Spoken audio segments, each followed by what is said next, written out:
All right, Tim. So, everyone, this is our rep elect. Now you're replacing Doug Sagers, correct? That is correct. Okay. And Doug was we like Doug. Um but maybe it was time for some new blood, some new ideas, and you brought some new stuff to the fore. You talked about ESG and the over at the when we met at the what was it, the delegates meeting at the Oh yeah, you at, know at the city hall. at the city hall, Tooele City Hall. You brought up ESG, and that forced it. It was great because you forced everyone else there to have to address it, and you brought that to the fore. And all the delegates were thinking about it, but only two of the candidates that I had talked to had brought that up in conversations with me. I'm not saying that the others weren't thinking about it, but you brought it to the fore. You made everyone focus on it, which was very good. And what do you think can be done on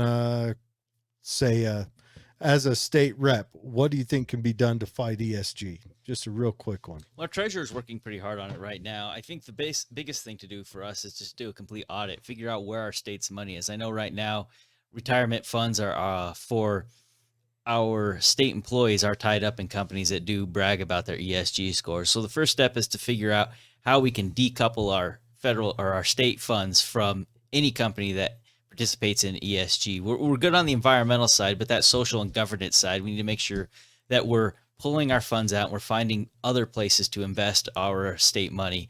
Then the next thing we need to do is to make sure that citizens have that same protection. The issue we run into is us as citizens, we don't have as much choice as to where our money goes.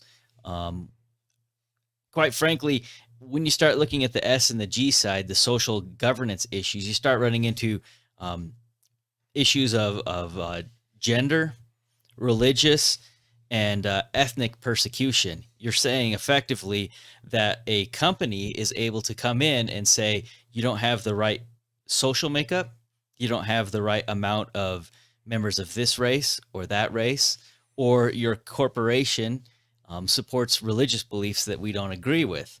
And at that point, you're actually looking at someone who is breaking equal rights amendments in the U.S. Constitution and state rights. How do we fight that on a state level if those are mandates that's been handed down from the federal government to companies through affirmative action policies? There's the beauty.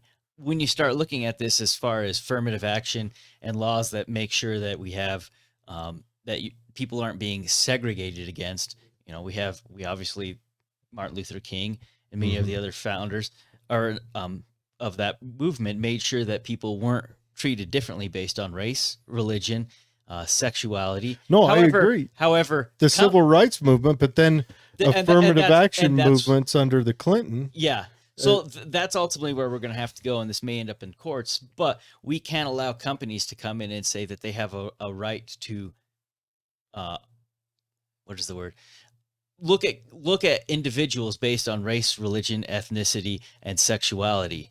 And that's exactly what these companies are doing. And that's where we go after them. We flip the script. They've always used that as a way of controlling our behavior. Well, we can use it to control their behavior and say, so your company, your investment house, your insurance company, your bank is specifically looking at gender, sexuality, religion, and race in its investments, and that is illegal. Yeah, no, I agree.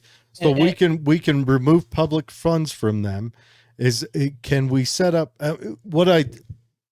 ultimately this is going to end up in the courts. Just to shoot off the hip, what I would like to see is maybe a tip hotline set up or something. I don't know, a Facebook page set up where, kind of like when you work for the federal government, they've got the waste, fraud, and abuse hotline, where if a citizen of the state is having an issue with a business, say their local bank, and their local bank is, I don't know, not that I see any of our local banks, but say Bank of America. Yeah. And they're seeing issues come out from Bank of America, or let's make it broader. Citibank is one. Let's say we have a bank that the state does business with that jumps in on let's say the YouTube bannings. Mm-hmm.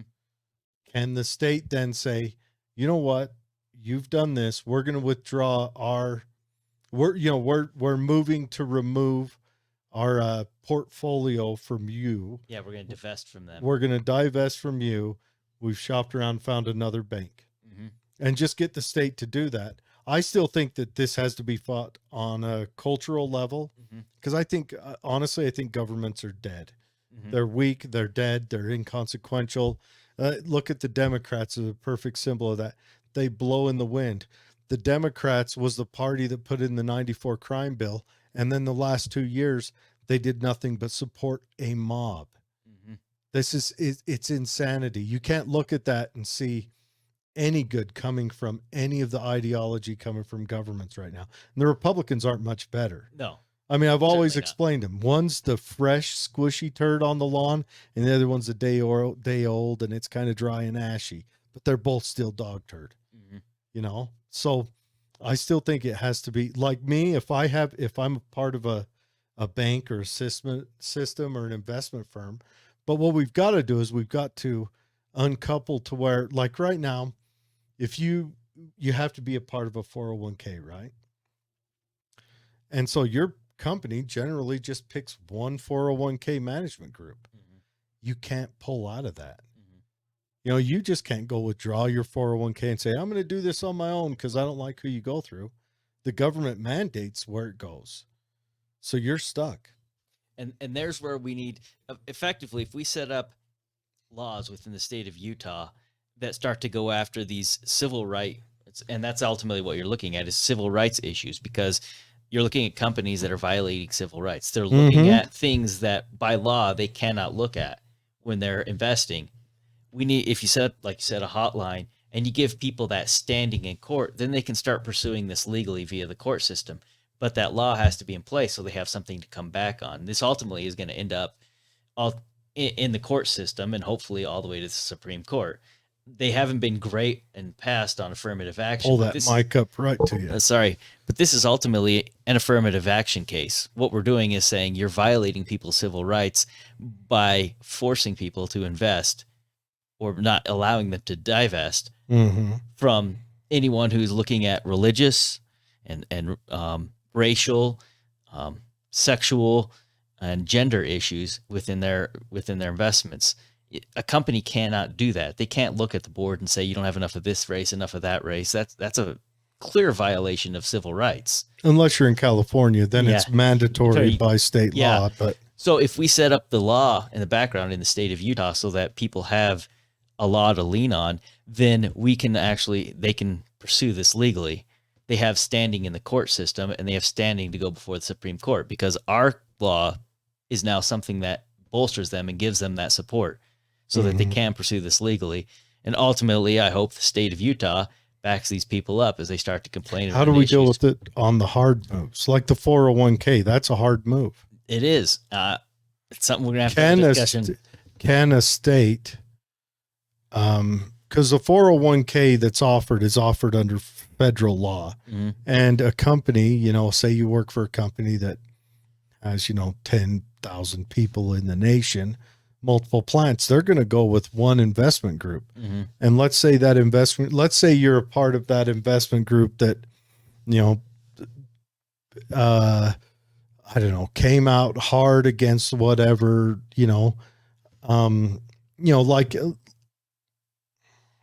like the battle that keeps going on Twitter right now, but it came out hard like that. Not that I take a side on Twitter because I don't care, but it's not like you can say, look, I disagree with their policies. Their policies are furthering the destruction of our liberties. I'm going to pull my 401k out. You can't. And that's where you start to look at, you have to go back to the civil rights laws that were passed in the 1960s, 70s. But for 401k, you've got to go back in time and skip Hitler and kick FDR out. What I'm talking about is when you start to look at the companies that are blatantly breaking the law by looking at everything that's in the civil rights in, like we said, religion, race, gender. They're the ones that are breaking the law, not us. They're the ones. So you're going to go after the companies. We're going to allow the citizens to have legal standing so that they can go after the companies. Now, we will obviously our laws, which simply just backing up what's already been passed via equal rights amendments, will end up getting challenged in courts. And we will end up probably before the Supreme Court, but that's ultimately what we're going to have to do. I think that might be the only way to do it. But we need to give our citizens standing. Better happen quick. We're about to have 15 of those guys up there. Well, sorry, maybe girls. I don't know. At least 13 is what they're pushing for. Yeah. Probably 15. But the idea is what we need to do is make sure our citizens have legal standing. And that's where we can pass laws that allow them to have that legal standing. So that would mean that, you would be able to sue, let's say your 401k brokerage firm is, I don't know, what's that big one that's tied in with BlackRock that everyone talks about, which probably is your 401k brokerage firm, to be honest. For most people, it is. It's a brokerage firm. I think it's for something like 70% of 401ks in the U.S. So but let's say they do something, then the people would sue them. Maybe not them, but ultimately it's going to be a choice between either they are going to have to sue the because 401k it may be the employer that they end up going after.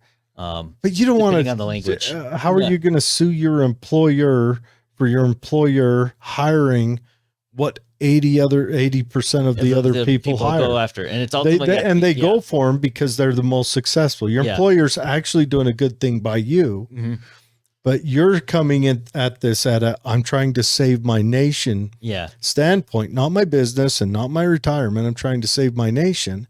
So who do you sue in that spectrum? And so that's why I don't think this is something that can be handled politically or legally. Then where are you going to go with this? How are you? I think it has to be done on a societal level. Education. And, yes, you've got to educate. Or anti-educate. We've got to kill the Department of Education, which teaches these bad ideas. First of all, we've got to kill them. And any school out there that doesn't teach you the horrors of Lenin and Stalin and Mao and that. I mean, that should be, and it shouldn't even be a question. Not like we're going to poke communism in the eye. We're just going to tell the truth. Well, here's where the citizens may actually already have standing. The job of anyone handling your 401k is to provide you with the best value, right? They can't intentionally do things that are going to hurt your value. And there's where citizens do already have standing. You have your investment with Vanguard. Is the big one. Yeah. And you can look at them and say, okay, their investments are not based on what's going to give me the better return, but their investments are based on gender, race. But nothing beats their investments. But the problem is Vanguard's tied into anything. So you they own everything. Yeah. You look into Citigroup and they're in Citigroup. Well, that's because there's like 5 companies that are just in a big orgy of corporate slovenliness, but anyways, but you're looking at like Swift, the Swift system, or Patreon, or things like that. Patreon, or Twitter right now today is doing things that one side lives under a different yoke than another side. It's completely political across the line. It's weird that we've taken this odd political stance that we have, but that's just where we're at right now. There's no logic in anything. Honestly, if you're on one side of the political aisle, you're for this group of craziness. If you're on the other side, you're for that group of craziness, and there's no blending. And so I still think societally I think it needs to be done in the culture, because I don't see avenues where laws can actually be effective against this. Well, I think this is the only way we could. If we choose to do it legally, I think this is the only standing we have. Maybe if a state did something, if a state made a hard stance, like let's say in the state of Utah, and they made a hard stance. There's a lot of businesses in Utah, but then it could end up punishing the employees in Utah, because there's businesses in Utah that are national or worldwide businesses that go through whatever for whatever. Let's say Grainger, are you familiar with Grainger? You work in industry. Yes. That's where you buy all your Grainger's all your Grainger's crap supply. from. Yeah. Let's say Grainger goes weird. right? Everyone uses Grainger. Mm-hmm. It's everywhere. Grainger's in any business you go to, any industry. Yeah. And it's worldwide. You know, maybe Utah could be specific, saying we're not going to allow Grainger to work here because it violates civil rights in this, that, or the other. You know, but I don't know. I don't know how you enforce it when right now we're moving online with most of our operations, including our personal life. Right now, we just chatted with a guy 1,000 miles away on the internet. It was instantaneous. You know, I don't know. I just don't know how laws can get us there. And I'm very concerned about unintended consequences every time a law is written. Oh yeah. What we're talking about simply is giving people enough standing so that the current laws that are on the books can be pursued. We're going to have to see how this plays out, and it's ultimately going to go to the Supreme Court. I don't want to put in any prohibitions at this point, but we need to recognize that when you are breaking the current laws on the books that say you can't discriminate based on race, gender, religion, sexual preference, and companies specifically are doing that, then we have standing to go after them legally. Is there any companies in Utah you can think of that are bumping up against this? You mean that would be that would end up in court over this? There's several banks, even just the large banks that people are dealing with, credit card companies that are doing this. Yeah. Our retirement funds through TIA CREF, they brag all over their website about their ESG you need scores. To go to Vanguard, man. They're better. Everyone else agrees. Everyone else is doing it. So ultimately, I know our treasurer's looking at this. So how right now? Now that's your retirement fund. So it's through your business. So would you, or maybe a group of you, then go and hire a lawyer and go after them? And so you would, as a person, put up that money for what? To tell them to knock it off? Ultimately, yeah. How much money do you think it would cost you to run through 3 levels of court? It's going to be a very expensive issue. This is where there's a lot of the last few cases that we have really loved coming out of the Supreme Court, Second Amendment case, Roe v. Wade. These were all, what state paid for those? It was all nonprofits that were able to push that through. Yeah, it's a good question. Nonprofits pushed through most of this. So now, the Second Amendment case came directly out of New York. It was a guy that was trying to apply for his carry permit. I don't even think he was applying for a concealed carry. It wasn't just a ability to carry permit. I don't know how New York's weird laws work. You have to show a need. Yeah. And he was able to show that he had hundreds of threats on his life, but that wasn't well, yeah, you know, I mean, apparently, dude, their governor killed thousands. How is 100 going to matter? Most of these cases that come before the Supreme Court are simply paid for by nonprofit organizations looking for an opportunity to do this fight, and that's the way most of them. So that's what we need to do: is start a nonprofit organization. Well, there you go, and there's plenty that would take this on, I'm sure. But you need to make sure your citizens have a standing, and that's where we can help out at the state. Is figure out how we can come in and make sure that citizens in the state of Utah have standing in the courts, that they have protection. We already have civil rights amendments here in this state that prevent employers and others from, whether you're buying a house, renting a house, buying a car, getting a job, they can't discriminate against you. Those laws are in place. We just need to make sure that everything is buttoned up on our end so that when citizens do decide, hopefully sometime soon via education, to actually go after and pursue some of these companies, the city banks and some of these other investment houses, that they have backing to do that. I'm still a free market capitalist. That makes me nervous because that's using the evil tactics against them. That's simply using what is existing law against them. Yeah, but okay. You'd rather have people have another option to just simply say, I want to invest over here. I would rather we pull the government out and we say 401ks are managed on a personal level. You're in control of your own destiny. And then people can look at TIA Craft, whatever it is, and say, I don't like what you guys are doing. So I'm going to Vanguard. I'm on the phone with them right now. Can you get that check ready for me to drop off? You know, or not even a check. It's all electronic now. Allowing state employees to have that. Everybody, because right now 401ks are federally mandated, controlled, and regulated. Mm-hmm. So it's not like you can't go into your job tomorrow and say, hey, I want to cash out my 401k and move it over to here.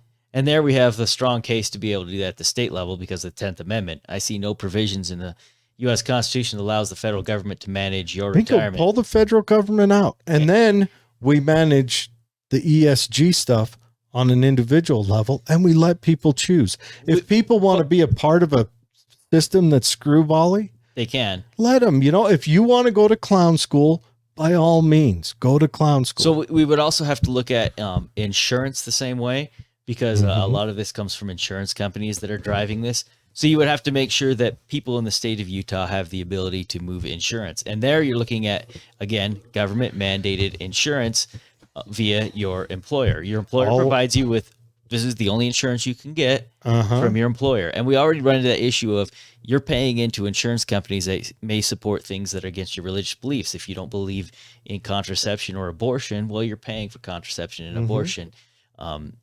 You're already contributing. You're speaking my language. Get federal government out of it and allow people to buy insurance in Missouri when they're in Utah and vice versa. Additionally, if you're applying for business loans, you have to go with, firearm manufacturers, people who are drilling for oil. They're having a hard time getting loans because of that. We're running into that same boat. Yeah. Right now, that's another thing. Gas prices are high. Yes. Record profits, humming, but they can't turn around and start any new oil drills. So they're sitting on that money because either they're going to need it to survive when Biden runs them out of business and moves us into this green utopia. I'm telling you, green utopia means, humans won't be using electricity anymore because there won't be humans.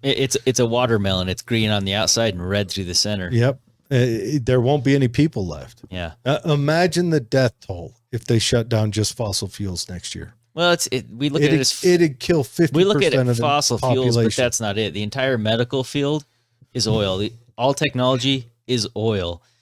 Our food production is all oil. Everything. These computers and electronics, all the plastic, oil. We're not addicted to oil. The reason we don't live in the 17th century is because of oil. Yeah, we have to have oil. There's no way around it. And so you're talking my language. The idea of using the 10th Amendment, saying that because there's no provisions in the U.S. Constitution for the federal government to mandate insurance, to mandate the management of banks and loans, of mandating 401ks and retirement funds, then the state is allowed to come in and tell them, as an employer or employee, you should be able to buy the insurance you want. You should be able to buy the retirement you want. You can move your money where you want. How do we wrestle that back? It's going to be ugly. There we run into, like you said. I mean, I think what needs to happen. And okay, if it's going to be done on the political and legal level, I think it needs to be states need to start going to war for that 10th Amendment. They need to start going to war for it and force Congress to either codify any of these federal laws that aren't in that Constitution. Our Constitution is freaking small. Yeah, intentionally. It's easy to get through. You can get through it in 30 minutes. Yeah.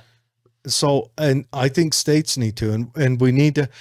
Utah's a mid-size forgettable state. We're a little bigger than South Dakota, but we need to get Texas and Florida in on this. Those are the two bulwarks.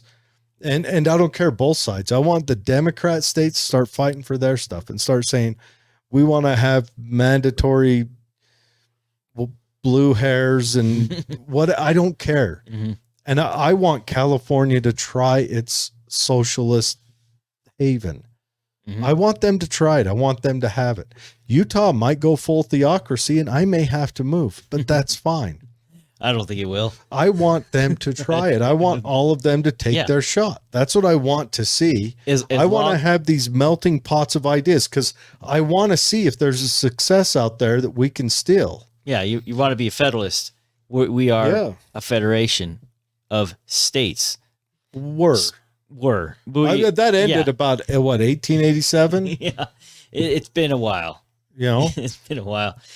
But actually, this is where... Honestly, I would say it ended... I mean, when they wrote the Constitution, it essentially ended. That was written in behind closed doors in secrecy, sworn to secrecy, you know, and then they told us about it after but I don't know. Yeah, no, I think we need to start, and I think states need to start taking that up, but I don't know. I just don't think I don't think that Los Angeles can live under the rules that Tooele has. And I don't think Tooele can live under the rules that Portland has. The reestablishing a 10th Amendment, at least at our state, the state of Utah, can start actually pushing the 10th Amendment and seeing how far we can do. We always have this idea of, I don't know, this might go to the court, it might go to the court. I don't care. Let's find out what happens when we take these things to the court. We may get bad rulings, may get good rulings, but we've got to do it. But when you talk about every state doing what they want to, I totally support that. Part of that is every state's now accountable and responsible, because my fear is you've got states like New Jersey, Illinois, New York, California, that their retirement funds are in the billions, hundreds of billions of dollars in debt. And when they default on that, the first thing they're going to do is go to the federal government. And states like Utah and Idaho and Wyoming, Arizona, we're going to be forced to pay back their debt. Can I mention this real quick? We already do. Well, yeah. It already happens. Yes. It's the Faustian handshake that FDR made. It's already there. There's no way around it. We're not avoiding it. At least then we have some arguments like, oh, well, let's see what happens if a state can claim bankruptcy. Mm-hmm. Can a state claim bankruptcy? Can a state have to sit down and formulate, okay, where are we a little bloat? Where can we trim some fat and make our streamline this, that, or the other? Mm-hmm. And maybe California needs fail. Hell, Utah might be on the chopping block for failure in a couple areas. Might be a good idea. Failure's where you learn. Yeah. Yeah. And right now, I mean, we already get, robbed to keep California alive. They steal our damn water. They steal our power. Yeah, our coal power. Yeah. Their green movement means that they have to buy coal power from us. Yeah, hear that, California? Fucking morons. There's a real concern that because we have a managed monopoly called Rocky Mountain Power that we have to deal with, that Utah will ultimately pay for California's green sins, that we'll be experiencing brownouts to pay for their movement. I would not be surprised. Yeah. And that is a genuine concern. We got that talking within this state. Isn't it Delta goes almost all to California exclusively? Mm-hmm. Yes. And that's where we run into a problem of we don't have the infrastructure, the electrical infrastructure to support ourselves if we start selling everything to California. Yeah. And it's not a resource that is ultimately ours because it's private industry, which would be great if we could start nuking up again. We allow the smaller nuclear units to be built here in the state of Utah, where we have uranium, we have the refining. If everything's built and managed here in the state of Utah, the federal government has no control over it because that's the 10th Amendment. And if a city or a county wants to go in and buy a couple of small nuclear units, it's now a utility. Rocky Mountain's not going to like it, I'll tell you right now.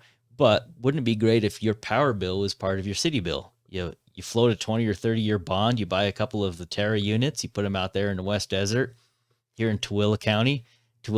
Now you get your garbage bill, you get your garbage, water, sewage, and electricity. How would that be, huh? Wouldn't it be great if we did that? And then we would be completely independent from whatever California does. They want to shut down coal. That's fine. We've got here's the issue is California says, we don't want any coal burning plants, but then they buy their power from Delta, Utah.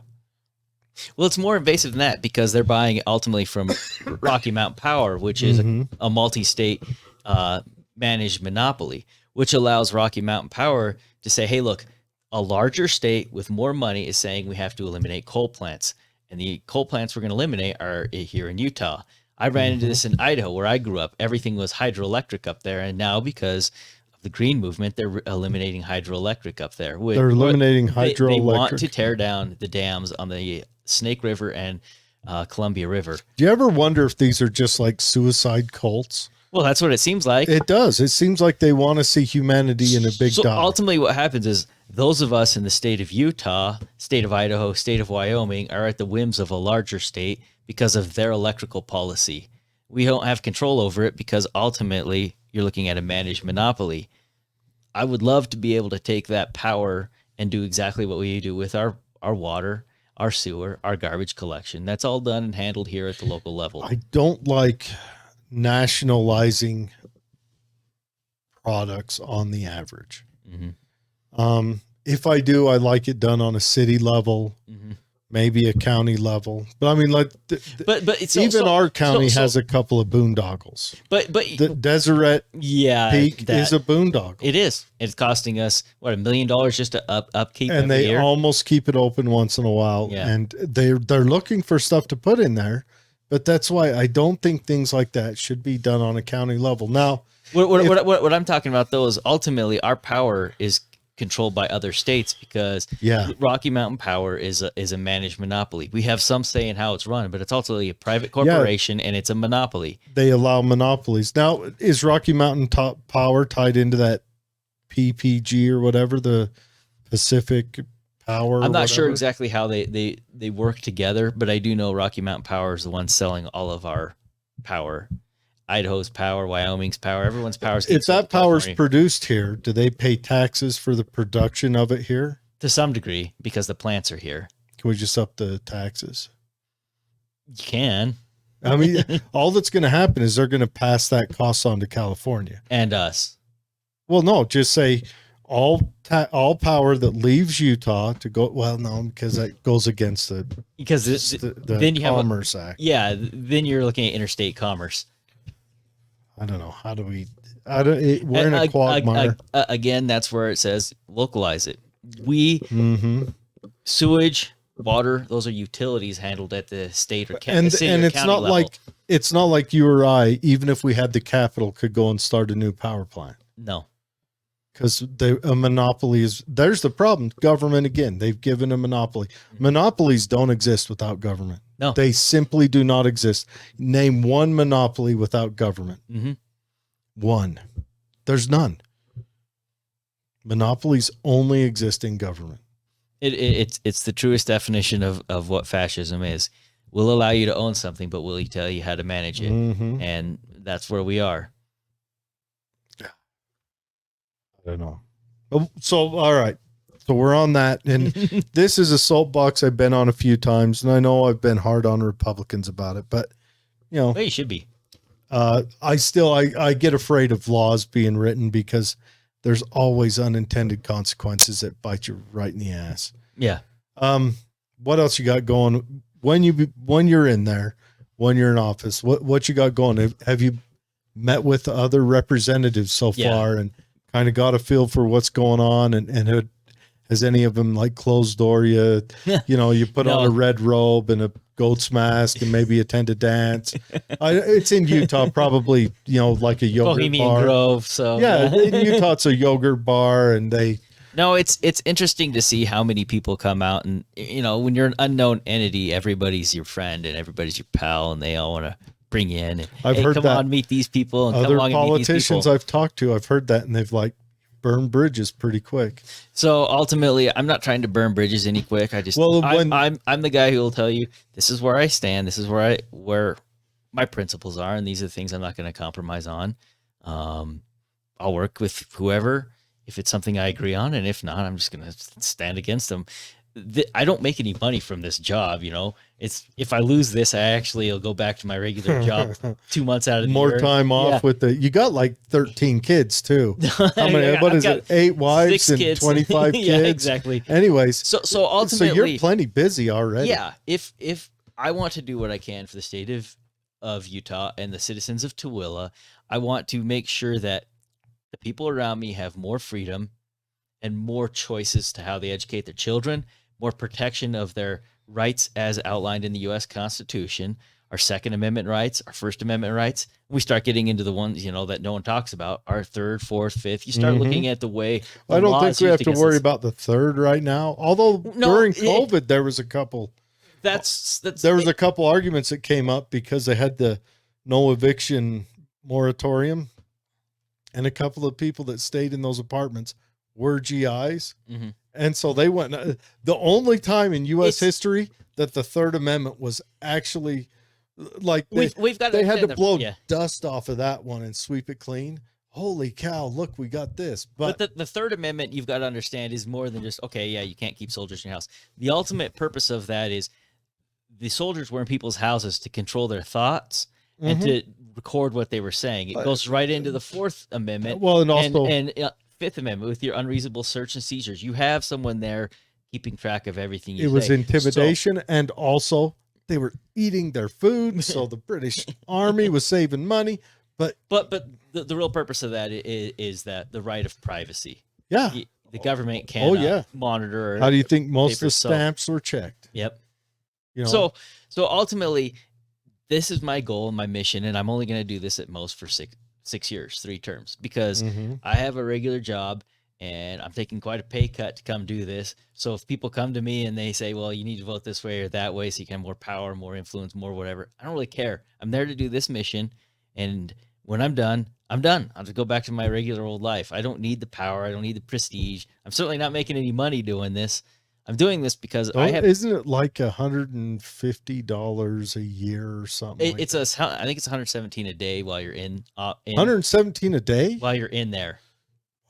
So I've been make like $4,500 or $5,000. That's how much prostitutes cost nowadays. Yeah, that's it. So amazing. I've got 6 kids. When I leave, I want them to have more freedom. 6 kids. I want them to have more liberty. Why did you tell me 13 earlier and 12 wives? I don't know why I'm confused. I was just trying to impress you. Yeah, I was trying to live up to the standard. I had a great-great-grandfather that had like 13 wives. Now Lake Point. My parents are both converts to the LDS faith, so. Oh, so you don't come from any of that good stock. My wife is from one of her lines goes back to Christopher Layton, Layton, Utah. So I think she came from the 7th wife or 8th wife. I can't remember. But it gets lost after 4. So she's ends up being related to half the people in Utah, just me and him. she had to go. You're from originally from Montana, correct? California. No, California. She had to go to California to make sure she wasn't intermingling and gonna find someone from California. End up with a 3-eyed baby. She had to go. She had to go deep. I dig it. Yeah.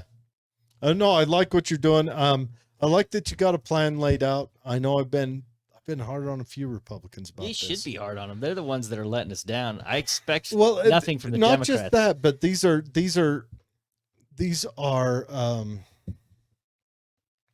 people running for office that have been hard on who give this message, and I worry about writing laws because is there a law written that didn't have unintended consequences that we're now paying for? It's been awful. I mean, we got what is it? Isn't it the Johnson Act or something like that, where a ship leaving a U.S. port can't land in another U.S. port? It has to go to a foreign port first, which has kind of screwed up our shipping. Well, not only that, but it's also that's what the big hang up was when Puerto Rico had their large earthquake and they were running out of supplies. Yeah. Well, there was some corruption within Puerto Rico, but a little bit. Yeah. I mean, it's close to Haiti. Clintons were there. I'm sure someone got suicided. We don't need to go into that. Yeah. Ultimately, my purpose in doing this is just the states organize the federal government. Our job is to remind the federal government that they work for the states and for the people. This means that we're going to... you're going to be the first one to honestly say that to them when you say that. Yeah. If they hear you. If they do. Yeah. My plan is to push and to see what happens when we push against the federal government. Use the state as the bulwark or protection for the people as we do things like you said, get rid of the NFA, stop recognizing the NFA, get the Department of Education completely out of state education. There are so many little things that, they're large things that we can do that start putting us in You get rid opposition to the federal government for the people of Utah. And I know it means that our attorney general can be busy, but I don't care. Well, not just that, but how do we manage, say, education? How do we manage that when we start ending education? The Department of Education, we start 10% of our funding or less comes from Department of Education. Still a pretty big chunk. That's a big chunk. Where else can we pull at the state level? What other agencies can we cut? But that's what's killed us up until now. And then we have to have an honest discussion of this is an important enough principle, getting CRT and this curricula out, that we need to go in and say, okay, there's some serious areas where we can cut. We're funding at the state level a lot of. Let's give them. You can teach CRT, but first through third period is gun safety. Marksmanship, all of that stuff. We'll start them out easy. Kindergarten and first grade are pellet guns. And then second grade is 22.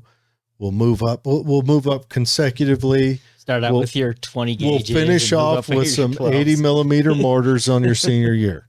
But we'll just go with that. First through third period, they show up. We just go through gun safety, marksmanship, whatever. We'll have different class.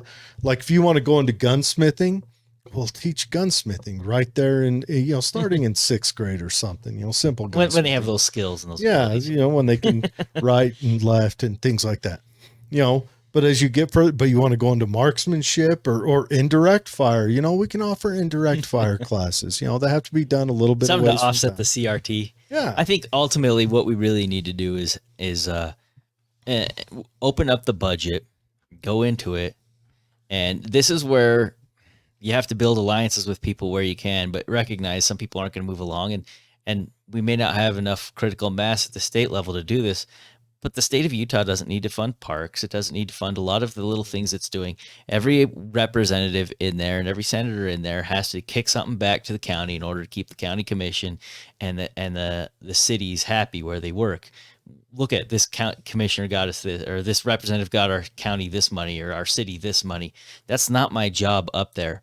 I love our county and I love our city, but it's not my job to say, I'm going to steal as much money from the Utah people and get it to you as I can.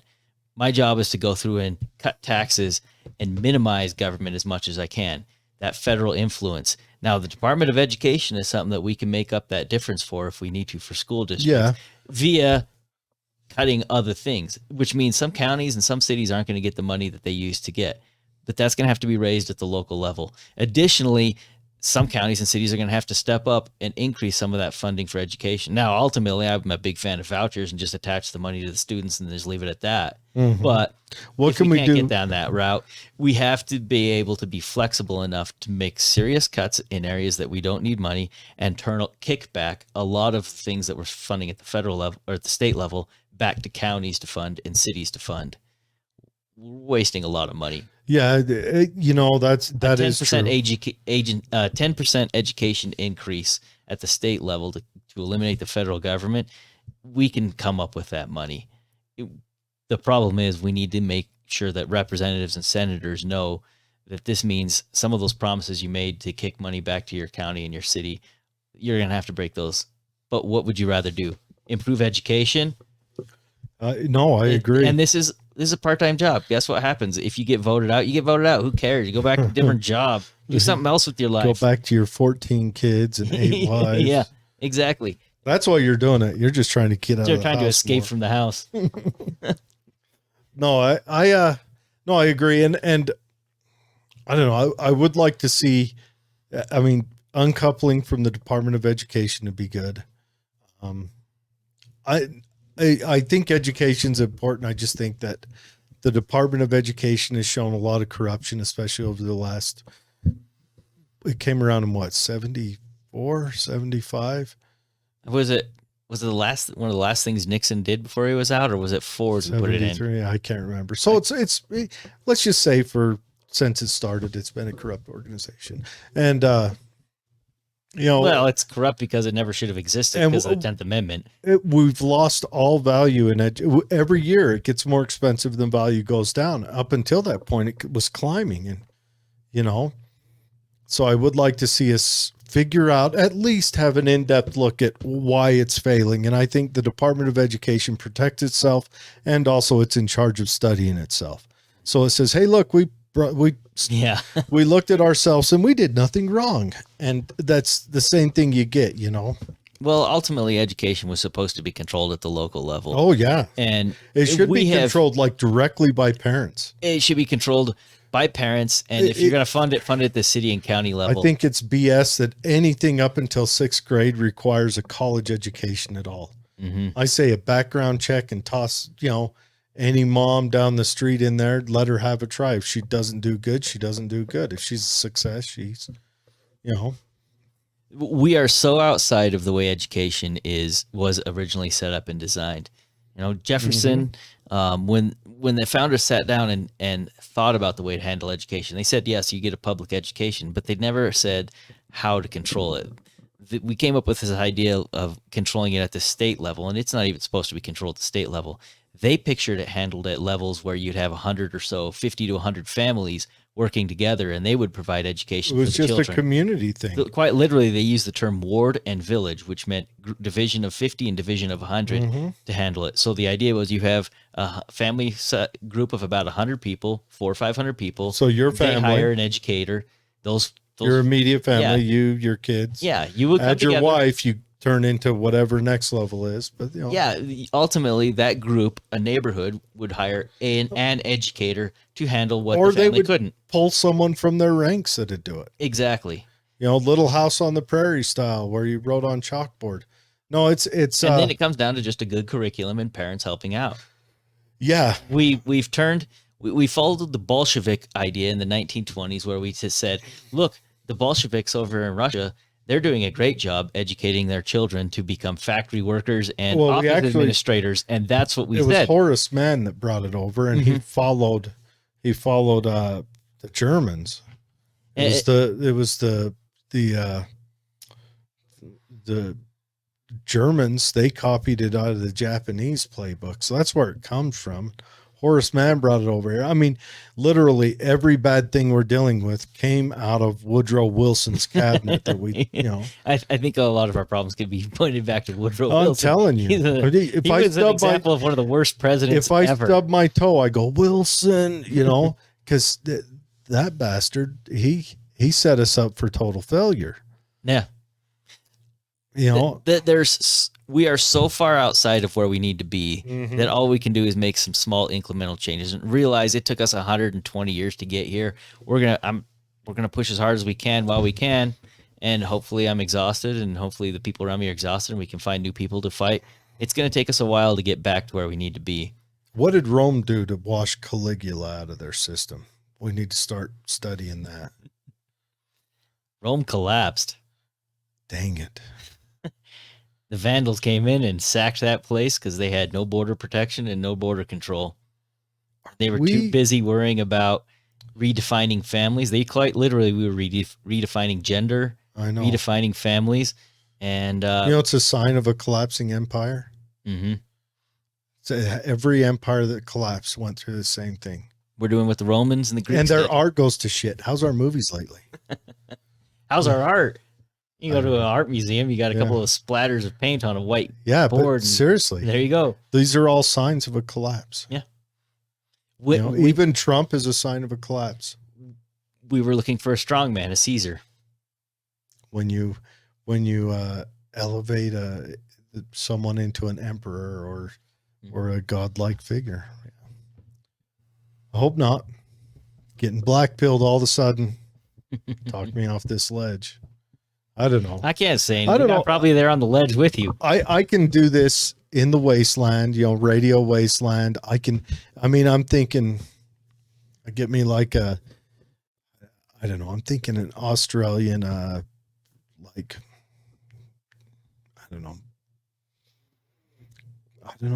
an Australian Camaro, maybe. Put a big old blower on the hood. Get me a dog to ride shotgun. Get me a double-barreled sawed-off shotgun. I think you're talking about an AMC Interceptor. Oh, AMC Interceptor. I think it was an AMC. I think it was whatever it was. Interceptor. You know, but you know, I get that. Maybe get a semi truck with spikes all over it and some guys on motorcycles with shaved head, and another guy that wears metal face mask and only straps. A little kid that throws boomerangs. I'm really, we could go places with this collapse. Oh, I don't know. It's just, and I come at this from a religious point of view. Mm-hmm. Ultimately, as a religious person, I know things are going to get really bad before it all comes to an end. But at no point am I commanded to not fight. Yeah. My job is to just fight, and I'm going to just fight as hard as I can, the best way I can. Try and stay happy and positive, even though my religious beliefs say this thing's going to hell. It's tough. It's tough. I mean, like our money's collapsing right now.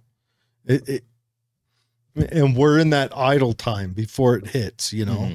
Yeah. We're in that 6 month to a year period while it's collapsing. But this is the quiet before the storm, even though we feel like we all know it's coming. We can feel the energy of that lightning storm. You can see it. Yeah. You can see it coming every day. Like gas prices are getting higher, but we're still getting paid at work. And we, things haven't been so bad. We've all got a little bit of savings or mortgage or wealth saved up, or we've relied on family because of COVID. But I don't know what this is going to look like. No. What's the 5-year mark going to look like? I don't know. I don't know if I'm ready or prepared for what could happen. We don't know. We have. How are you eating rat? Yeah. We have been at similar places, but never worldwide. No. When America's gone through depressions and hard times in the 1880s and the 1920 depression, in the 1929 depression that we caused and turned into a Great Depression, we have always been kind of an island to ourselves. We've gone through those, but we've had our manufacturing, our food, our money, everything has been at least here locally. This is the first time we're facing this as a worldwide issue, and there's no precedent for what we might face when it becomes a worldwide issue. Right? The Great Depression affected all the kind of European, but not to the level. It was a depression, not a Great Depression. Yeah, but I mean, it affected all of them. Yeah. So that was something that hit all of them. Well, and that kind of led to the war. It had a lot to do with the war. I mean, we don't have to talk about, Treaty of Versailles, France invading Germany 3 times between the two wars. We don't have to talk about any of this. Or the Sykes-Picot Agreement. They got the Middle East riled up for World War II as well. We don't have to talk about these little intricacies, but it didn't affect the Depression didn't affect like Southeast Asia as much, or even China as much. They both felt it and knew it, but not the same. Africa, I think Africa, I mean, they're immune to things like that right now because they've been left so far behind. Localized. So the reason that was a bad era for us, but at least we were growing our own food and doing a lot of our own manufacturing. So a lot of the world is specialized now. Taiwan has their specialties. Singapore has their specialties. Germany has their specialty. specialties. Well, specialty, yeah. Yeah. They make chips for us. They make chips for the world. Yeah. So every country has a couple of specialties that they're good at. So we have never seen a depression hit where it's a worldwide depression because everyone has their specific specialities that they're doing with. And we in America have taken everything that we could do and shifted overseas. We go through a depression and we can't purchase. We don't have that purchasing power. China sees us as an opportunity to just go crazy. And they already claim the South China Sea. The Scarborough Shoals, Philippines. I don't think China's going to be making any moves because I think China's going to be hit just as hard as us. Their military can still move. You can still be broken. Sure, their military could still move. I think we're going to see military action. But granted, most of their military is in boots. Yeah. Where ours is on ships. But China, I mean, the speculators out there think China's going to be hit harder than us. Yeah. Now, granted, they have more people to lose. 6 billion, 380 million. It's a bit of a difference, but all the speculators think that the collapse is going to hit them harder and that it's possibly going to start there. But that's ultimately why you would go to war. Sure. They need food and they need oil. They need supplies that they do not have. Well, why would you pick here? We haven't built a new refinery since what, 77? 76, 77. Yeah. My whole lifetime. Yeah. Yeah. I was a year old in our last refinery. Yeah. They've expanded the refineries that are there to capacity. Most refineries can't expand much more. They're out of room. Yeah. Yeah. So, but China's not going to come for us. I mean, woe be it for Vietnam, Philippines, Hamana. Yeah, they've already made some pretty significant moves into Samoa. They're building a lot of infrastructure there. Yeah, Samoa and the Philippines have gotten real friendly with them lately. The Philippines are just suing them right now. So what happened is over that oil-rich area underwater or something. So what happened is the Chinese took over the Scarborough Shoals under Obama's administration. The Philippines took them to court and said, no, this is our land. The international court decided in the favor of the Philippines, said the Scarborough Shoals belong to the Philippines. President Duterte, it's spelled funny, I can't remember. Last president of the Philippines. Now it's going to be the old dictator's son is now back and going to be the new president. He ceded all that and said, no, China can have it because we need to have a friendly relationship with China. So China moves in, starts building their military. Yeah. China starts building in their islands there and starts setting up in the Scarborough Shoals. Philippines now claim that land, which is their right by courts and by precedent. However, China's already there fishing, already has their military there. So fat chance. And that's like Philippines get something like 40 or 60% of their oil from that area. Yeah.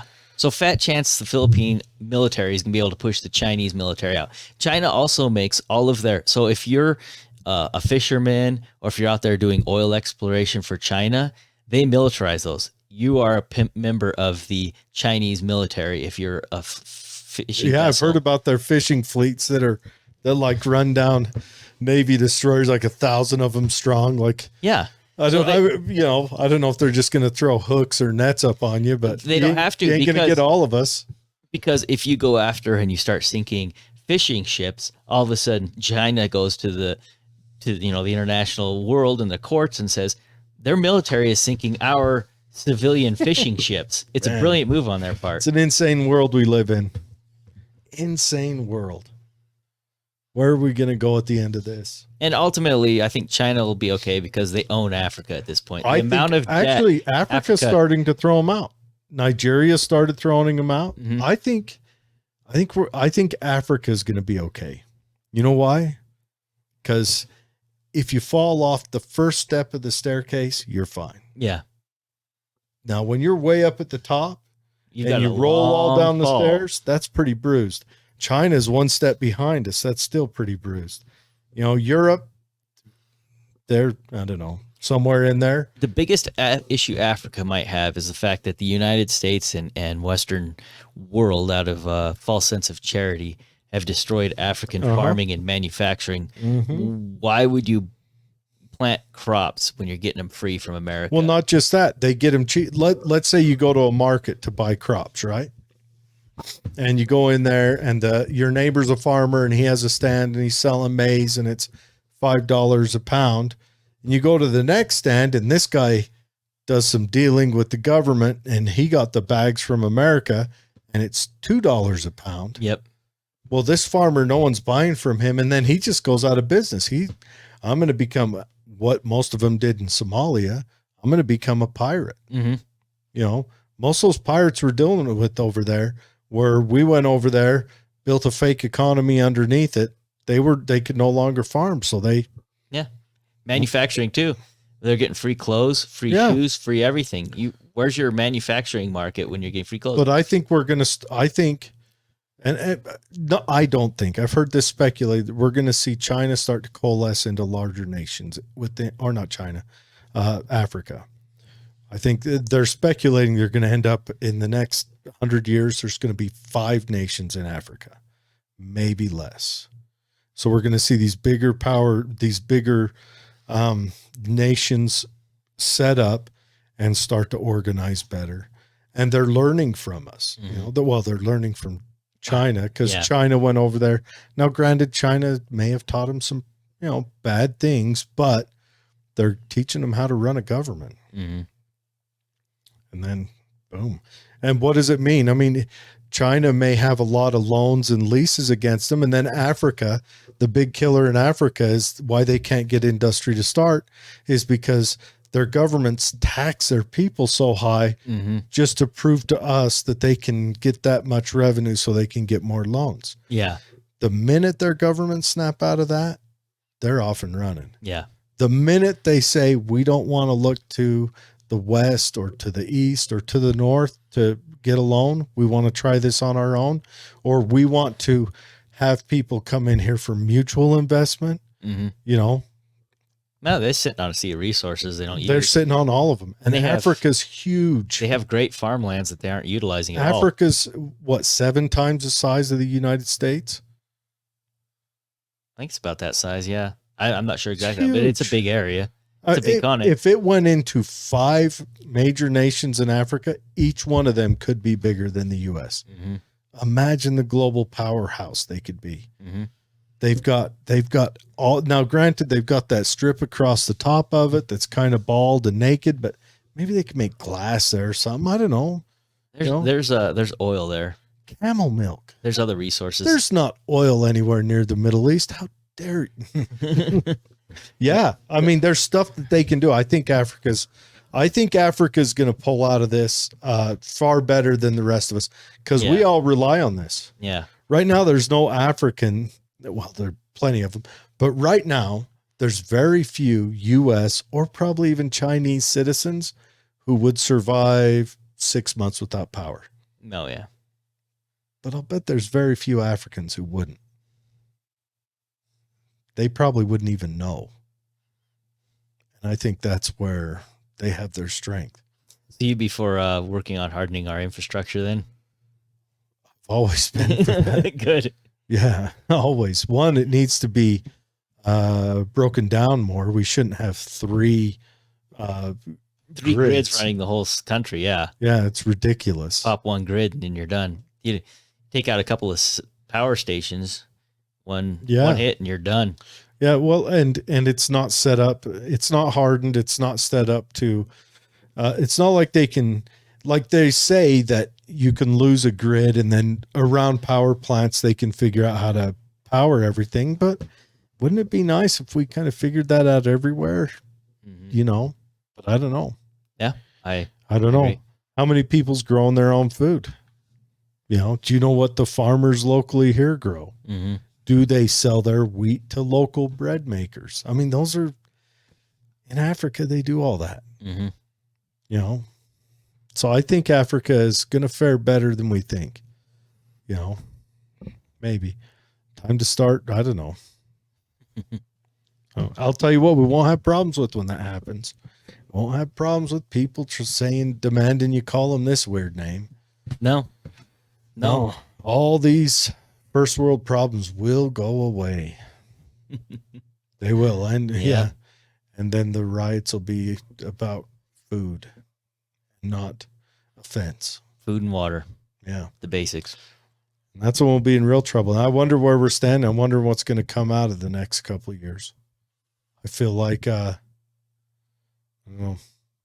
I feel like we got soft and easy. Yeah. I don't know. Fat and happy. We got everything we want. We can live a relaxed lifestyle. We don't have to do anything for it. 20 years ago, we should have released the wolves on the community. Well, kept us hard. Russia might fare okay. Russia's already faring okay. They're making bank right now. The best thing you could do for Russia is shut down U.S. oil and drive the prices through the roof. If Russia doesn't have $100 a barrel oil, they collapse. And they were collapsing. Yes. And then Putin tied the ruble to gold. And gold took off. Everyone's like, Russia's done. They're over. Putin comes out and says, yeah, I'm going to tie it to gold. 2 days later, it's climbing. Yeah. And then we change our White House, and all of a sudden we're not pumping our own oil, and we're driving the price of oil through the roof. It's an oil-based economy. If we keep manufacturing oil at the rate we were and keep it down at $60, $70 a barrel, he doesn't have enough to pay for his social systems. He can't pay for retirements. He can't pay for education. He can't pay for his infrastructure, and Russia collapses. You want to collapse Russia? Just drive the price of oil down by manufacturing it. Oh, my mind goes conspiracy. I think that Biden wanted Putin to invade Ukraine so he could send money over there and steal the silverware as the Titanic sank.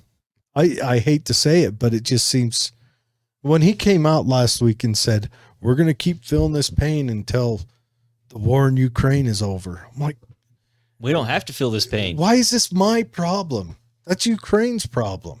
Well, not only that, but I mean, if you really want to end the war in Ukraine, manufacture, open up oil, go crazy with the stuff, drive the price down. Russia runs out of money. The war's over. Or go to Putin and say, hey, you want to join the UN? Or don't go to Ukraine and say, hey, you want to join the UN? Pick either one of those two options. Or, not UN, NATO. NATO. Yeah. Either one. Leave one out or ask both of them to join. No, we have to go there and stir shit. Luckily, I don't have to worry about that at the state level. So, yeah, that is true. That is true. What do you think about this protect the guard movement, where they want to force a law that means that the National Guard cannot be sent overseas unless Congress declares law? You have to have a declaration of war. I say let's go all the way. National Guard doesn't leave the country. I'm fine with that. I'm fine with that. I would make it so that Congress has to declare an emergency for the National Guard to go to a different state. I'm fine with that. I think ultimately, and then I'd make every guard unit a mixed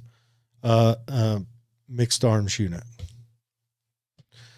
So we don't have to worry about, well, we just have riflemen, we just have artillery, we just have, but every unit has everything. Every take the lowest populated state and say, that's our basic size. We build a brigade off that. Or I would go by brigade, maybe regiment, Yeah. That is something that's always driven me crazy, is that we have this national, we have our guardsmen, and the president can call them up to go die in some country that we haven't declared war in. Last time we declared war was 1942. We haven't declared war since then, and because we haven't declared war, we shouldn't be sending our troops anywhere. It's not a war. Why are we going there? Why are we defending it? What's the point? We have given the executive way too much authority, and that's well within the rights of the state. The National Guard answers to the state and to the governor. The governor wants to keep the guard there. They don't have to release them. I like the idea of saying I still would make it so that you can't deploy your guard. Like we can't send our guard to, California to fight wildfires unless I maybe make it so that I would make it so that Congress, the National Congress, has say we have a national emergency here, and that way the guard can get mobilized and sent there. We still have a choice, though. Oh, sure. Make it a or maybe sometimes you might need it to be involuntary. Like if no. I mean, the state of Utah still should ultimately has a choice to send their guard. Well, yeah, but I would make it so you have two levels. I'd make it so you have a voluntary emergency, so the state of Utah can say we'll send the guard. We want to send fires. We want to send a company or whatever. Yeah. And then I'd have crap. The Chinese have battleships rolling up on, Long Beach. And then, that'd be declaration of war areas. Yeah. That would be a healthy moment. Well, still declare an emergency. And that's a mandatory situation where we need guard units to respond. But otherwise, what we're going to have happen is, Russia invades Poland, and then our National Guard's called up, and we haven't declared war. We've just got our National Guard over there in Poland. Yeah. Or in Lithuania. Yeah. Or Finland. Mm-hmm. Yeah. Well, those countries have had enough time and money and wealth to figure out how to defend themselves, and Yeah. They need to come back to us. Then again, I mean, they didn't spend any of that on learning how to defend themselves. We spend it all on learning how to defend And themselves. is that our problem? No, no, it's not our problem. It's our burden. No, yeah. That we've bared for 20 years. You know, it's a rough thing. I know a lot of people think that Russia's on its way back to, you know, becoming a superpower. Russia has less of a GDP than Italy. Yeah. I'm not concerned about Russia. They have, what, 120 million people? Yeah. Or if that much? Yeah. The same size. They probably don't know. One, they're Russian. I think the population's similar to England. Yeah. They're spread out all over forever. Their resources are hard to get. Their farmable land is good for what, 7 days out of the year. Other than that, it's frozen or swamp. Their farmable land is Ukraine right now. Yeah.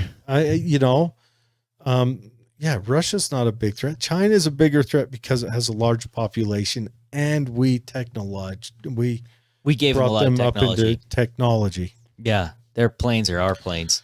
Yeah. Oh, not just their planes, their computers. I mean, I'll bet there's not a thing in this room that wasn't made in China. Which means that wasn't made in China. That's it. Oh, they're making their own Bible. Yeah, but that one was made in 1864 or whatever. Yeah. So China right now is rewriting the Bible to comport with socialism with Chinese characteristics. Oh, I love it. So if you don't want to be considered a house Christian, you have to use their Bible. And house Christians are the ones that get arrested. So mainstream Christian denominations or other denominations that are over there have to comport with laws. So the Bible's not done yet, but there's a pretty good feeling that when it is done, if you don't use their Bible, you're not in compliance with the government. I want to get a copy of that and see what it says. Well, a lot of stuff about personal property and private property is gone. Oh, I'm sure. I don't know. I'm not a religious person. Okay. I think Jesus' quote, "Render unto Caesar that which is Caesar's, and unto God that's which is God's," is just going to render unto Caesar everything. Render unto Mao that which is Mao's. Which is everything. Render unto Ping that which is Ping's. Yeah. I don't know. I'm not a religious person. But you got to understand the idea of free thought. But I do understand it. And I understand I like religion. I like religious people. I don't see, China, here's one thing. All right. So China's making laws, like they're writing a Bible. Mm-hmm. They made laws so that you can't portray effeminate people in your movies. Mm-hmm. That's telling me China's having some issues too. Mm-hmm. They're just better at keeping it quiet. Russia's doing the same thing. Russia's subverting homosexuals right now, right? Homosexuals and anything that tries to destroy families. They're big pushes. Yeah. Well, they have a reason. But they've been doing that for a long time. Yeah. They've been doing that for I remember there was that band, that lesbian band. What was it? Kitty Patrol or something. I don't know, some Russian lesbian band that went to jail in the 90s. Mm-hmm. And Russia, I think Russia is locking down on that stuff because they're prior to technological advancement. They're where we were in the 40s. Yeah. Right? Yeah. They're chauvinists. Yeah. But I think us and China are on the other side of that, where we're locking down because we see it as a national threat. I mean, we're not, because our leaders bring on the national threat, because I think they're getting paid to do it or something. It has to be. Can't be that retarded. You can't be that delusional and demented. Yeah. Never discount the ability for people to be stupid. That's a good point. I really shouldn't. I underestimate people's retardation. Have you ever been to a university? I grew up in a university town, and I went to a university. I can tell you, some people are just dumb. Yeah. Most of them are in universities. It seems like it might be something like that. I don't know, but China's writing all those laws. Mm-hmm. Like where they're like, you cannot have an effeminate man in movies. Mm-hmm. Men have to be masculine. That tells me they're on the other side of something. Like they were just a little too close to K-pop to make it out of unscathed, you know? So I think something's going on in China. They realize that they need to build a stronger base, especially militarily. and a lot of that it comes down to they had various policies over the years that ended up with more men than women. Oh, And yes, they did. You got 40, I think it's 40 million more men than women, and they're trying to correct that. And they realize that if you're going to go to war with the West, you need strong men. Also, you need to reproduce yourself. Yep.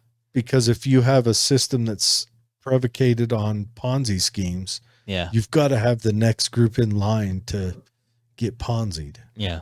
We're running into the same thing. You also, if you're going to make the world reserve currency your currency, you need a military to back it up. They realize the only reason the United States, which is running a suicidal, financial scheme, no one's going to call in our debt anytime soon because we have the military all over the world.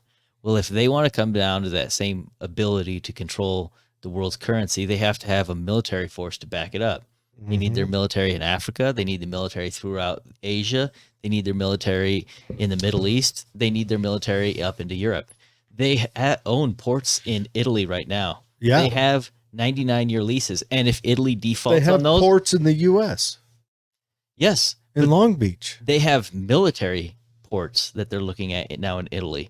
If they default, then it becomes Chinese property. What do you think this looks like if we collapse? And what do you think the U.S. looks like if we fall into this? I don't want to say Thucydides traps. Let's say we lose our Bretton Woods domination and fall back. What do you think it looks like in the U.S.? Do you think that? Well, there's so many ways.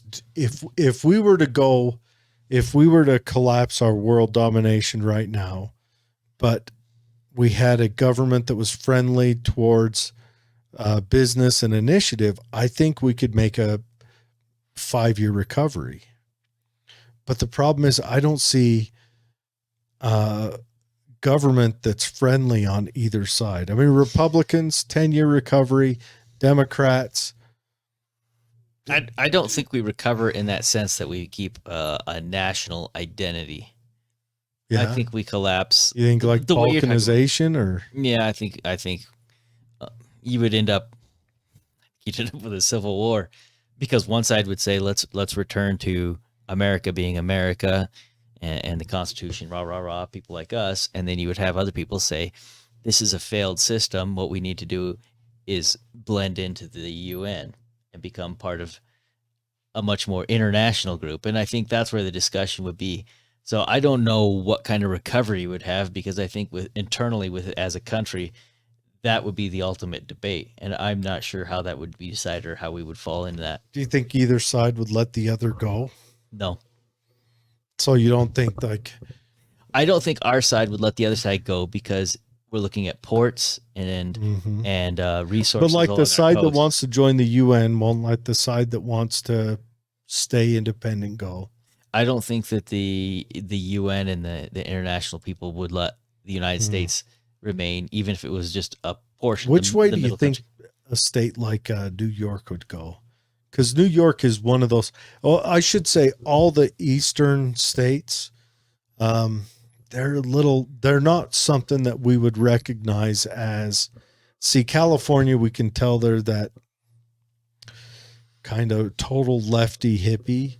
But New York reminds me of authoritarian right-wing Democrats, which is something different.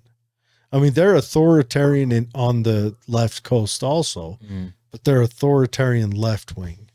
Like they're authoritarian mandatory blue hair and every fifth one of you boys needs to be a girl, be Zer or whatever. But New York reminds me of not a communist system, but like I could see New York going closer to like a Mussolini fascism with the way they act and think and their rhetoric, even the rhetoric that's come out of New York under Republicans and Democrats. And I think it's that Northeastern thought process is very bureaucratic, strong thought process. So Alexander Dugin, who's the advisor to Putin, thought that the United States ultimately, if you could get people to not trust their financial systems or their elections, that the United States would tear itself apart. And he thought 5 countries ultimately. You would have the left coast, the Northeast, the South, the Midwest, and the Rocky Mountain region. So you'd have parts of Idaho, Montana, the Rocky Mountain region would become a state. Then you're looking at that left coast becoming its own country, and the Northeast, the New England area becoming its own country, and the South becoming a country. And then you'd have the Midwest. He thought politically those were the most aligned regions. Oh, he's probably correct. I mean, obviously you can see it. Utah, Idaho, and Arizona. Idaho, Montana. Western Colorado, Montana. Parts of New Mexico. Not all of New Mexico, but parts of it. But it would be overrun by Texas and Arizona to the point where I don't think New Mexico would sit on the board. I think they would end up getting torn apart. Maybe, yeah. Or they would end up falling in line with the area. And you'd look at really the break in California, Oregon, and Washington would be along the Sierra Nevadas and the Cascade Mountains. Because once you get east of the Sierra Nevadas and east of the Cascade Mountains, it's basically the Mountain West. Yeah. Oh, yeah. Yeah. I mean, then you would probably see, what's that movement? Greater Idaho movement? Yeah, the Greater Idaho movement really sprung. I grew up in that area. I'm from northern Idaho. There's always been a movement up there to make a separate state called Lincoln, and that would be eastern Washington, eastern Oregon, northern Idaho, and western Montana. So they want to break away from like southern Idaho, like Boise. Yeah, the dividing line would be Riggins area, where there's what we call in Idaho the Time Bridge. Riggins, Idaho, when you cross there's a bridge on Highway 95 there. One side's the southern side of that bridge is Mountain Time, and when you cross that bridge, you go into Pacific Time. Really? And that would be the natural break point right there, Riggins, Idaho. Wow, that'd be interesting. Northern Idaho has no respect for Southern Idaho, and vice versa. They do not get along. They do not like each other. Yeah, I still like what happened. What was it, last year or 2 years ago? No, it had to have been 2 or 3 years ago, when the governor left to go to Texas for some. Yeah, Little took off, and the lieutenant governor came in. Lieutenant governor wrote a whole bunch of laws, just passed some laws real quick. He landed in Texas, had to get back on and fly back. Did they keep that lieutenant governor? Or did she ran for governor and lost. Yeah? Yeah. She was bold. Yeah. And you say. And there you get the division between northern and southern Idaho. Really? Northern Idaho is a very non-religious, very separatist. It's eastern Washington, eastern. They were. Colorado. It was started by northern Idaho was Catholic miners, miners, loggers, and fur traders. Yeah. And southern Idaho was Mormons. Yeah, yeah. Southern Idaho is just northern Utah. I don't know. All of it's interesting to me. All of it's. But then again, we may be looking at this all wrong. Technology might change the way humanity is to where none of this matters. We might go into like the metaverse, and that's where we live. Ready Player One. Yeah. We all live in trailers. No, I read that book, and I was like, I haven't seen the movie yet. I don't know if it's any good, but the book opened my mind up to like, there might be something coming around on the line that would change us like the automobile did. Yeah. The next decade is going to be interesting. I have no idea how it's ultimately going to turn out. I ran for this office just to see what I could do for Utah and the city and the county and Tooele and try and make this a better place. I'll do my dangest to try and keep the federal government out of our state and out of our schools and out of our lives. But ultimately, it's just going to be interesting to see what happens. I like the thought you've put into that ESG stuff. There's so many battles to fight right now. It's hard to pick one. Yeah, I'm still concerned about unintended consequences, but I support you in the fight, I think ultimately we don't really have to pass that many laws. We just have to make sure people are willing figure out how to enforce them. Yeah.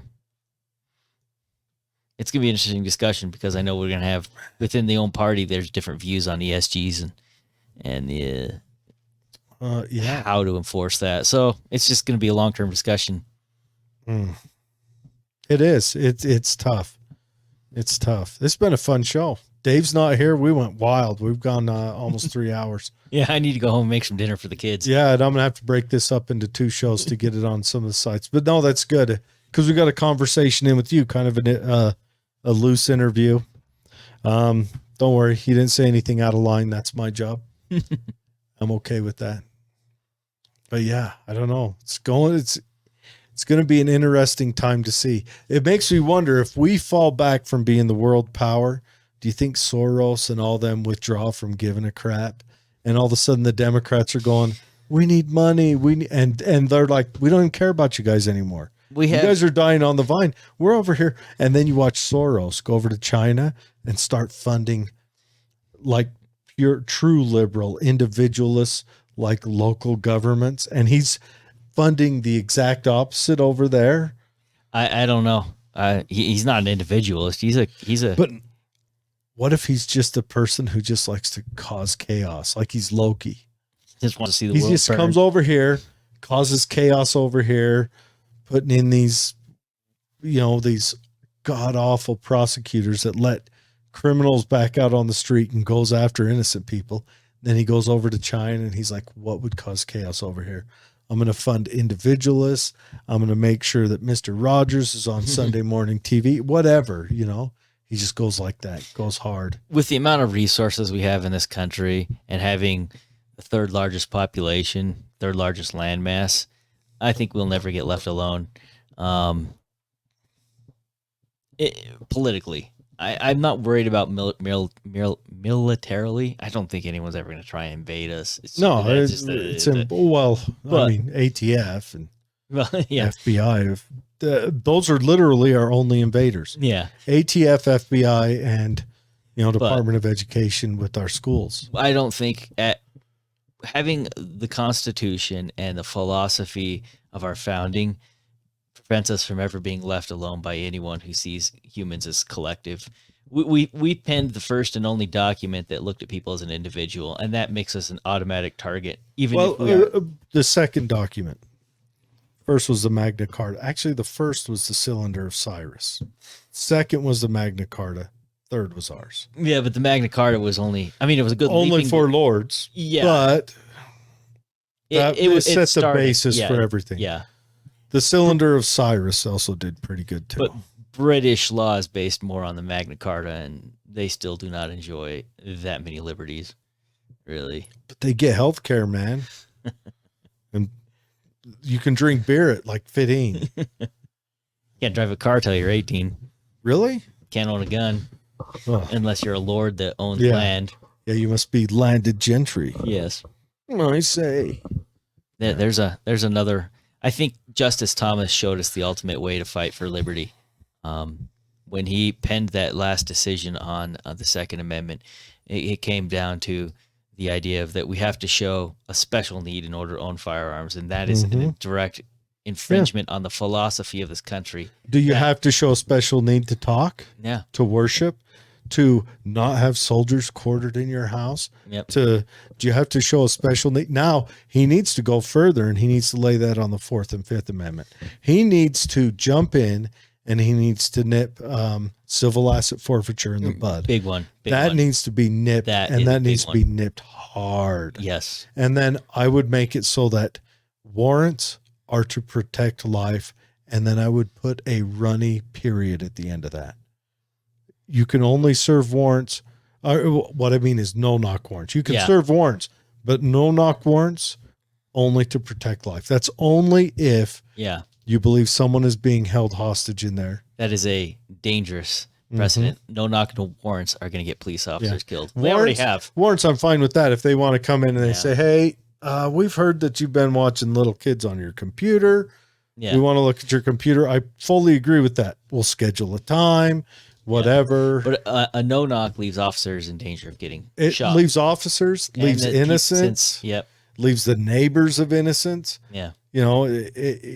So he argued at this not only of a special need, but the idea of almost creating a class system within these states that say you have to show a special need, meaning I'm a celebrity, I'm a politician, I'm a wealthy Not just person. That, but the ability to afford to jump through all the hurdles to do it. Yeah. And what that does is that leaves us So here it is for the Second Amendment saying you can't create a separate class of people who are good enough to deserve it. Well, that starts to tie back into education and freedom in education. Only the wealthy get to choose where to send their kids, not the poor. Yep.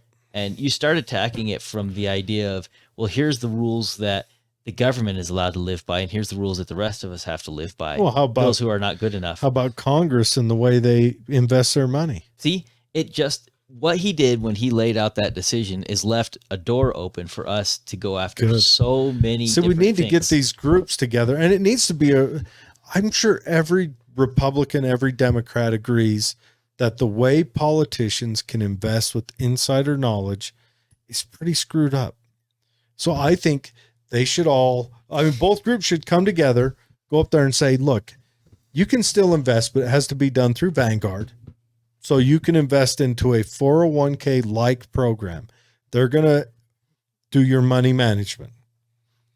You're not allowed to play the market yourself, nor is your spouse. I'm sorry. You must make a sacrifice to serve the people. Are you looking at it, coming at it as almost like a blind trust or a blind investment? Yep. Yeah. You put your money in, but you may not if have. You've got this much in the stock market before you enter, that much goes into I would tie it to Vanguard. I would tie it to the 401k system. That incentivizes them to keep an economy strong, to keep that 401k strong. Right? And that's how I would do it. Oh, but we have the right to. No. This is a deal you made. Mm-hmm. You chose to be a public servant. And as a public servant, you're not allowed to do that, nor are you allowed to go screw little kids on a creepy island with a temple on it. We're going to have a couple of stipulations when you come to do this. No more Lolita nor Express. Can you twerk on national TV. Gosh. Can we do that as well? Yeah. Just a couple. You chose to do this. Now, if you want those back, it's easy. You stop doing this. Mm-hmm. You can voluntarily say, I want to stop doing this. Have your state hold a special election. You're replaced. It's simple as that. All right. I'm going to cut you loose. Thanks. Maston, how are you, buddy? Thanks for joining us. Thanks for coming on, Tim. Hey, thanks for having me on for 3 hours. Yeah. This is our representative, Tim. He just gave us a whole bunch of time. Most of it's probably BS because I just talk a lot of smack all the time, but I'll break it apart, throw it up on there, try to make it swallowable. Everyone, have a good night. Have a good weekend. Thanks again, Tim. Thank you.